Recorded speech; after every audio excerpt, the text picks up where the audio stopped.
हृदय से स्वागत करता हूं।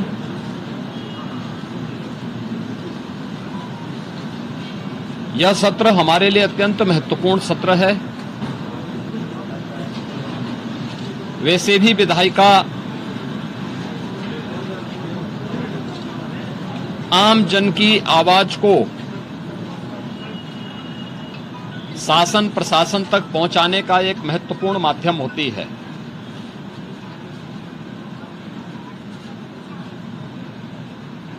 गरीब,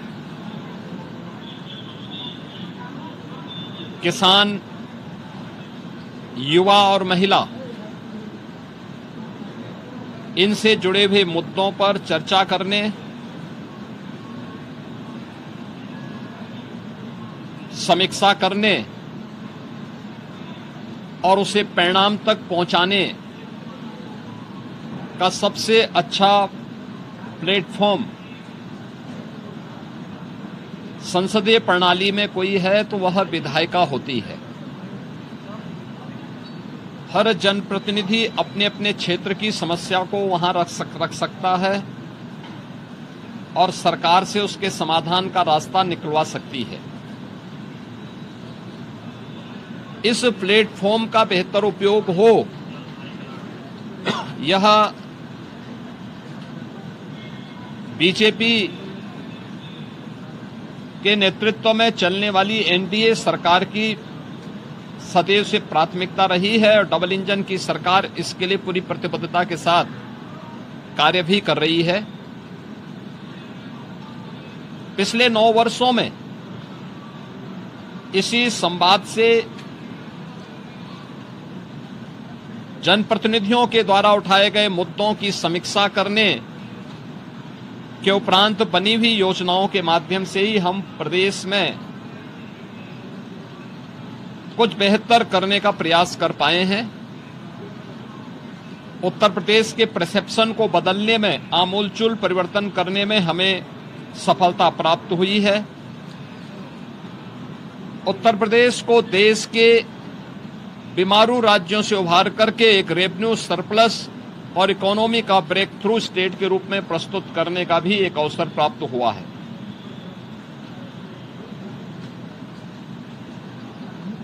सदन के समय का बेहतर उपयोग हो और प्रत्येक विधानसभा क्षेत्र से जुड़ी हुई आवाज को सदन के पटल पर रखने और सदन में उस पर चर्चा परिचर्चा कराने का एक अवसर प्राप्त हो सके। मैंने कल दलीय नेताओं की बैठक में भी और समय समय पर भी सभी माननीय सदस्यों से इस बारे में आग्रह किया है।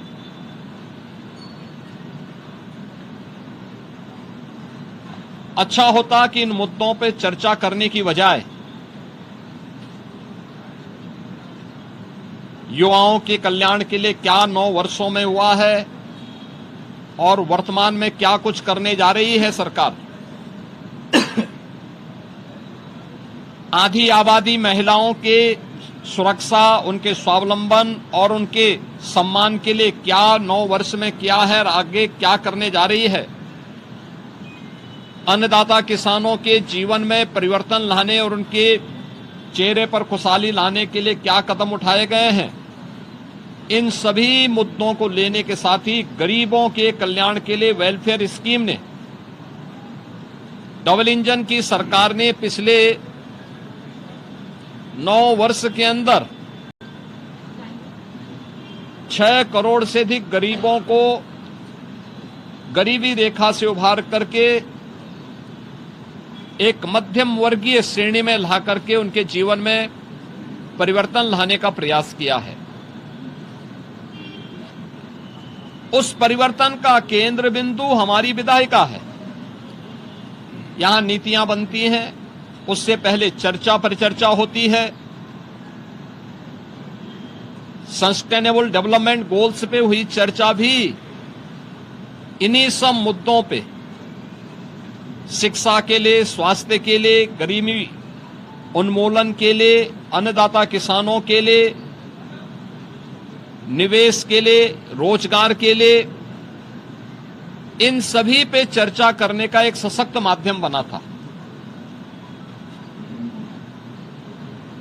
वर्तमान में यह महीना हमारे लिए बहुत महत्वपूर्ण होता है। खेती किसानी की दृष्टि से किसानों के लिए, स्कूल कॉलेजेस में एडमिशन की दृष्टि से छात्रों और युवाओं के लिए, और अपनी धार्मिक यात्रा के लिए सावन के मास में निकलने वाला शिव भक्त कावड़ यात्रियों की दृष्टि से बहुत महत्वपूर्ण होता है।